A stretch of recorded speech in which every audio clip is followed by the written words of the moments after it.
It's an educational video by Patanjali Rishikul Prayagraj, Class 5, Subject Science, Topic Natural Phenomena.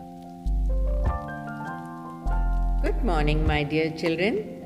I hope you all are fine. Children, as we all know that many changes occur in nature from time to time.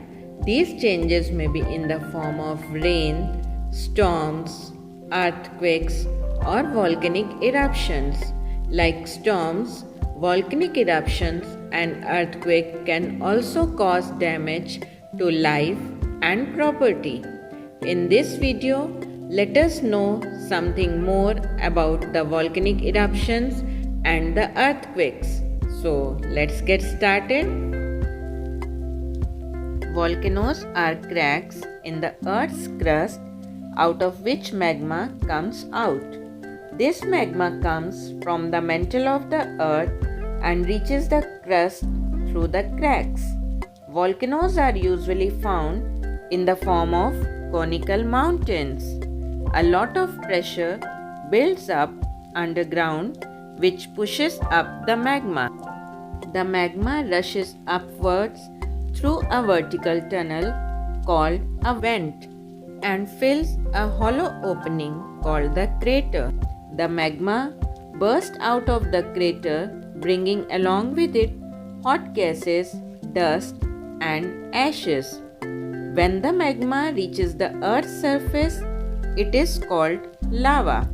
As lava cools, it solidifies and forms rocks. According to the frequency of eruption, volcanoes are of three types: active volcanoes, dormant volcanoes, and extinct volcanoes. Active volcanoes are those that may erupt at any time or have erupted in the recent past. Many active volcanoes are found around the Pacific Ocean, giving rise to the name Pacific Ring of Fire. Mount Vesuvius, Mount Fuji, and Mount Erebus are some well-known active volcanoes. Dormant volcanoes are those that have not erupted for several years but could erupt in future.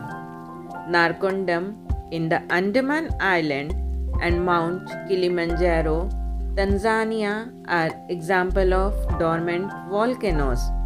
Extinct volcanoes are those that are not expected to erupt in future.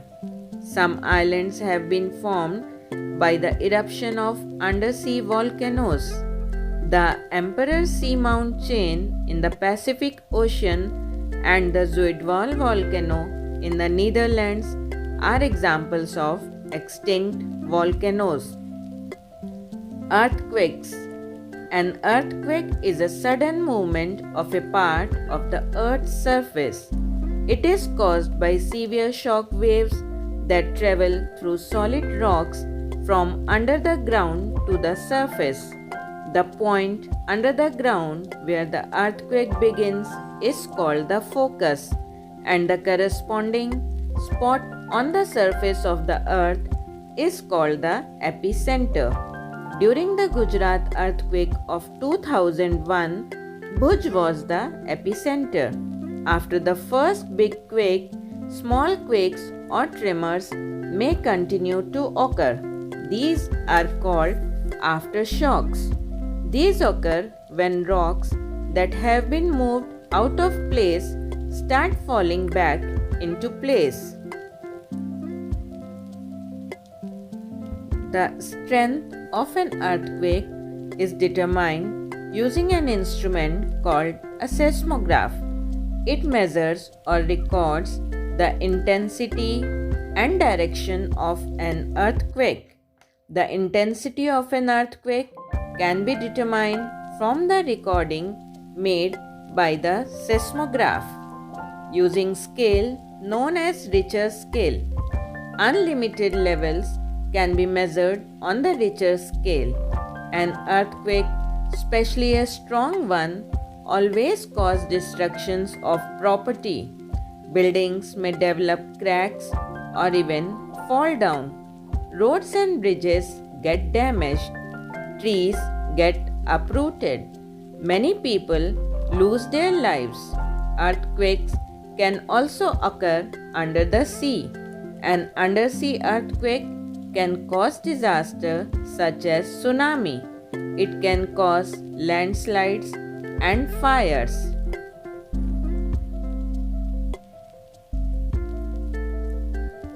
Thank you, children. God bless you all. Have a nice day.